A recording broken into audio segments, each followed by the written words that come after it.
మన పితృదేవతలు అంటే చాలామందికి తెలీదు.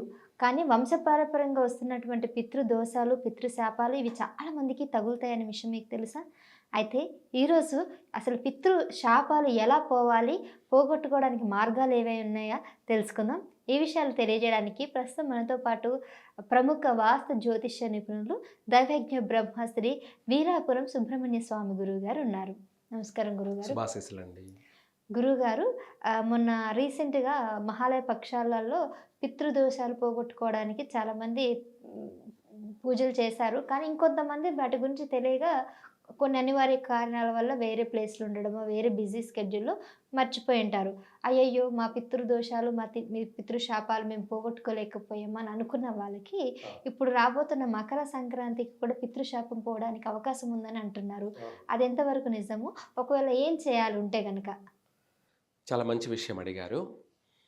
ఈ విషయం గురించి క్లారిటీ ఇద్దాం. హ్మ్. ఇందులో అనేక మార్గాలున్నాయి. ఈ పితృ శాపాలు అంటే మామూలుగా పితృ దోషాలు కాకుండా హ్మ్. ఏకంగా శాపమే. ఏకంగా శాపమే. ఉంటుందా? మన దేవతలు ఎవరైతే ఉన్నారో వాళ్ళు ఖచ్చితంగా మన వంశంలో ఉన్న వాళ్ళకి శాపాలు ఇస్తుంటారా? 100%. ఎందుకని? ఎగ్జాంపుల్‌గా చెప్తాను. బ్రతికుండంగానే హ్మ్. మనకు జన్మనిచ్చిన తల్లిదండ్రుల్ని మనము కొట్టడము, తిట్టడము ఇది ఎక్కువ చేస్తున్నారు చాలామంది. అవును. చేస్తున్నారు. కొట్టడము, తిట్టడము, లేదంటే వాళ్ళని హింసించడము. ఎందుకు చేస్తున్నారంటే కారణాలు అనేకం. హ్మ్. వచ్చిన భార్య వల్ల ఈ ఆటంకాలు, ఇబ్బందులతో బాధ పెట్టడం కానీ, లేదంటే తల్లిదండ్రులుగా మీరు మాకేమిచ్చారు, ఏం చేశారు అన్నట్టుగా కొంతమంది. ఇలా ఒక్కొక్కటి కాదు రకరకాలు అనేక కారణాలు మొత్తం మీద.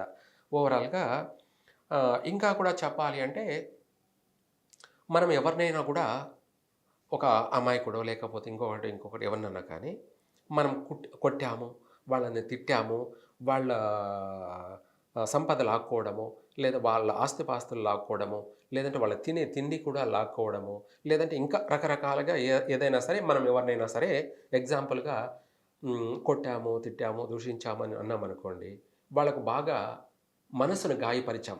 ఏమంటే మనసుని మనస్సుని గాయపరిచారు. బాధ పెట్టాము, గాయపరిచాం. వాళ్ళు ఆ బాధని తట్టుకోలేక, వాళ్ళు మనవల్ని కొట్టలేక, వాళ్ళు మనవల్ని కొట్టలేక, వాళ్ళకు శక్తి లేక హ్మ్. అప్పుడు ఏమంటారంటే వాళ్ళు కొంతమంది డైరెక్ట్‌గా అనేస్తారు. హ్మ్. "నువ్వు నాశనం అయిపో" అని. లేదు కొందరు మనసులో అనుకుంటారు ఏమని? ఎంత ఇబ్బంది పెడుతున్నావు ఏదో ఒక రోజు తగులుతది ఆ! చూడు అని. ఆ! "నీవు నాశనం అయిపో, నీ కుటుంబం అంతా నాశనం అయిపో" అనని చెప్పేసి వాళ్ళు ఎదురుగానైనా అంటారు, హ్మ్. లేదంటే మనసులో అంటారు. అలా అంటూ కూడా మట్టెత్తి పోస్తారు. దాన్ని దుమ్మెత్తి పోయడం అంటారు. హ్మ్. ఏమంటారు? దుమ్మెత్తిపోయడం. ఒక బయట వ్యక్తులే అలా అన్నప్పుడు అది జరిగే తీరుతాయి చాలా వరకు. అట్లాంటిది మనకు జన్మనిచ్చి, మనల్ని కడుపులో పెట్టుకొని, మనల్ని ఆహ్, అదే కడుపులో పడ్డ నెలని అంటే మనం పడింది అని తెలిసినప్పటి నుంచి కూడా మనల్ని ఎటువంటి ఇబ్బంది జరగకుండా కడుపులో కాపాడుకుంటూ, బయటికొచ్చిన తర్వాత కూడా మనల్ని కాపాడుకుంటూ అన్ని విధాల మనల్ని వాళ్ళ కళ్ళ దృష్టి అంతా కూడా మన పైన పెట్టి, వీళ్ళు ఎలా పోతున్నారు? వీళ్ళు ఎక్కడ పోతున్నారు? వీళ్ళేం చేస్తున్నారు? వాటి వల్ల వీళ్ళకేమన్నా హాని జరుగుతుందా? అంటే ఏదన్నా పురుగో, పుట్ట కరుస్తుందా? లేదంటే ఎక్కడైనా పడతారు, దెబ్బలు తగులుతాయా? అలా అన్ని విధాలా కూడా వాళ్ళు రాత్రింబగళ్ళు అనుక్షణం మనవల్ని కాపాడుకుంటూ, నిద్రపోకుండా ఒక్కొక్కసారి పనులు గూడా చేసుకోకుండా మనవల్ని చూసుకుంటూ, వాళ్ళు పెంచినటువంటి తల్లిదండ్రిని మనం పెద్దయిన తర్వాత వాళ్ళను తిట్టినా, వాళ్ళను మనం కొట్టినా, వాళ్ళను మనము బూతులు మాట్లాడినా, ఇంకా చెప్పాలంటే కొంతమంది ఎంగిలి గూడా వస్తూ ఉంటారు తల్లిదండ్రుల పైన. అలా ఊసినా, లేదంటే చంపుతున్నారు ఏకంగా. ఇవన్నీ శాపాలుగా మారి శాపాలుగా హ్మ్. కొంతమంది తల్లిదండ్రులు బాధపడుతుంటారే గానీ, వాళ్ళు శపించరు. కొంతమంది అయితే ఆ బాధ యొక్క తట్టుకోలేక ఆ పెయిను ఏకంగా శపిస్తూ ఉంటారు. ఎవరు? తల్లిదండ్రులు. దాన్నే శాపము. ఇవి ఎక్కువ. శాపం అంటే ఇంక దానికి మించిన అటువంటి వేరే ఏమీ ఉండదు. హ్మ్. దోషాలంటే మామూలే. కామన్. దోషాలు అంటే ఇవి ఎలా వస్తాయి? అవి వాళ్ళే చిన్న చిన్న సమస్యలు, పొరపాట్లు, కొన్ని దోషాలంటే అవి నెగెటివ్‌గా పీడిస్తూ ఉంటాయి. హ్మ్. శాపము అంటే ఏంటంటే వంశ పారంపర్యాన్ని ఖచ్చితంగా. పీడిస్తుంది. హుహు. అంటే ఇప్పుడు మనకు దోషం అనేది కొంతకాలము, కొంతవరకే మనల్ని వేధిస్తుంది. శాపం అనేది ఏంటంటే మనము, మన పిల్లలు, మన మనవళ్ళు అంటే మన వంశానిని పట్టి పీడిస్తూ ఉంటుందది శాపం అనేది. వెంటాడుతూ ఉంటుంది. అలా ఆ వంశాన్ని పట్టి పీడించేదే మన పితృదేవతల యొక్క శాపాలు. వాటిని మనము 3 మార్గాలలో పరిష్కరించుకోవచ్చు వాటిని కూడా. ఆ పితృ శాపాలను మనం పోగొట్టుకోవాలంటే మకర సంక్రాంతి రోజే, ఉత్తరాయణ మహాపుణ్యకాలం రోజే, లేదంటే ఆ 3 రోజులు అని చెప్పచ్చు. ఈ మాసమంతా కూడా అని చెప్పచ్చు. లేదా ఆ పక్షం అంతా కూడా చెప్పచ్చు. పక్షం అంటే 15 రోజులంతా కూడా. లేదా ఆ మాసమంతా కూడా చేయొచ్చు. దీన్నే నెలగంటు అని కూడా అంటారు. హ్మ్. మహాలయ పక్షారంభం అనే దాని మాదిరిగానే హ్మ్. ఇది పితృపక్షము అని చెప్పేసి హ్మ్. నెలగంటు నిలబెట్టడం అనేది కూడా అంటారనమాట. ఇవన్నీ కూడా దీని కారణాలే. అప్పటినుంచి కూడా మన డబ్బు ఖర్చు లేకుండా చేసుకునే పరిష్కారం మార్గం ఒకటి. ఆ పరిష్కార మార్గం ఏమిటంటే మన ఇంటి ముందు ప్రతిరోజు ఈ మాసమంతా కూడా బియ్యపు పిండితో హ్మ్. ముగ్గులు వేస్తూ బియ్యపు పిండితో అందుకే సంక్రాంతికి ముగ్గులు వేయాలి అని అంటుంటారు. ఇదేనా? హ్మ్. ఓకే. ఓకే. బియ్యపు పిండితో మన ఇంటి ముందు ఆవు పేడ తీసుకొని నీళ్లు చల్లి ఆవు పేడ నీళ్లు కల్లాపు చల్లడం అంటారనమాట. హ్మ్. చల్లేసి ఆమెన బియ్యపు పిండితో దానిపైన ముగ్గు వేసి హ్మ్. ఆ ముగ్గులో ఆవు పేడను ముద్ద చేసి పెట్టి హ్మ్. ఒక మన గుమ్మడి పువ్వు కావచ్చు, లేదంటే ఇంకా ఏదైనా సరే రకరకాల పువ్వును ఆ పేడలో పెట్టినట్టయితే మన పితృదేవతల రూపంలో చీమలొచ్చి నల్ల చీమలన్నీ వచ్చి ఆ బియ్యపు పిండినంతా కూడా ఆరగిస్తుంటాయి. శుభ్రంగా ఆరగిస్తాయి.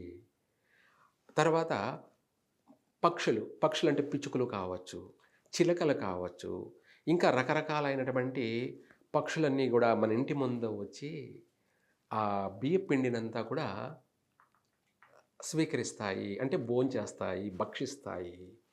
మన పితృదేవతలు మనము దీనికి మీకు అర్థమయ్యేలాగా కాకికి మనము పిండాలు పెడతామంటాం కదా! హ్మ్.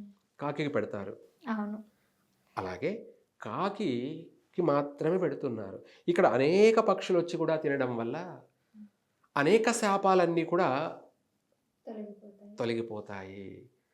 ఒక ఒక్క శాపమే కాదు. అనేక శాపాలు సర్పశాపాలు కావచ్చు, పితృశాపాలు కావచ్చు, మాతృశాపాలు కావచ్చు, లేదంటే సోదరుల యొక్క శాపాలు కావచ్చు. హ్మ్.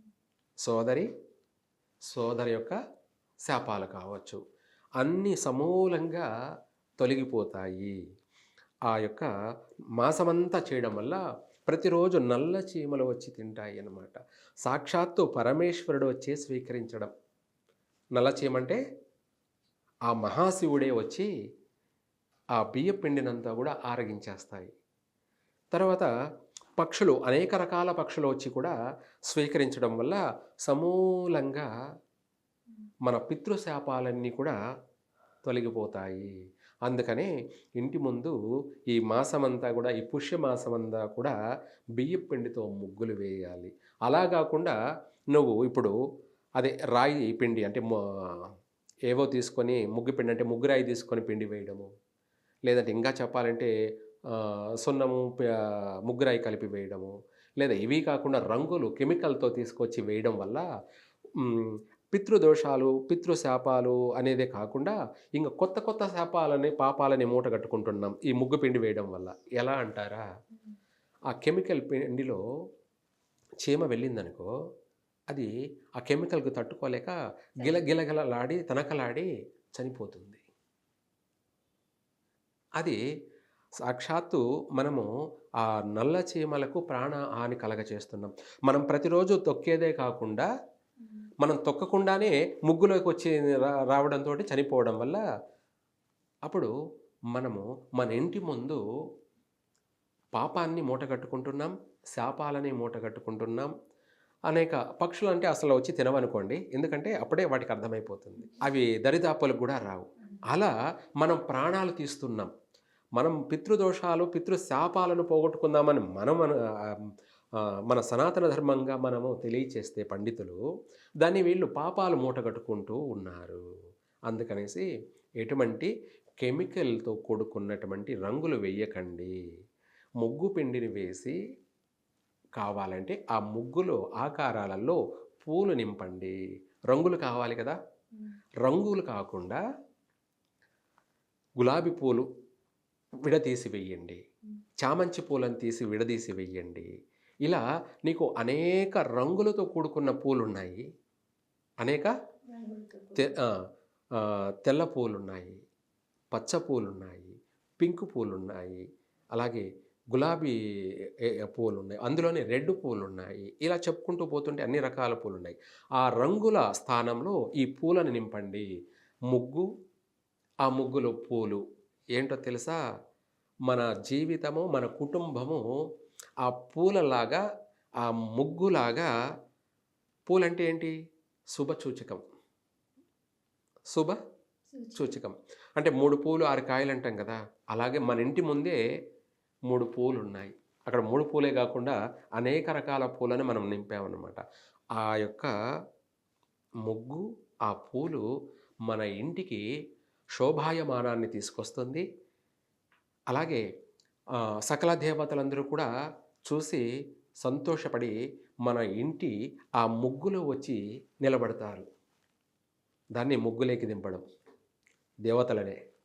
ఎవరిని? దేవతలనే ముగ్గులేకి దింపడం. మన ఇంటి ముందు వాళ్ళే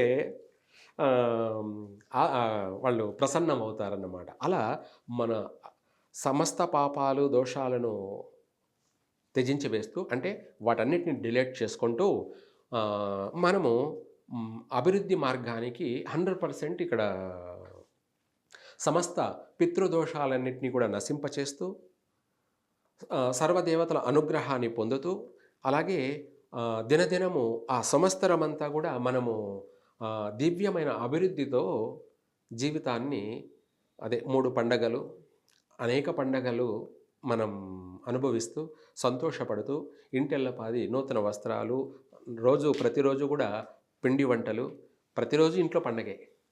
ప్రతిరోజు వాళ్ళ ఇంట్లో ప్రతిరోజు పండగే అంటారు.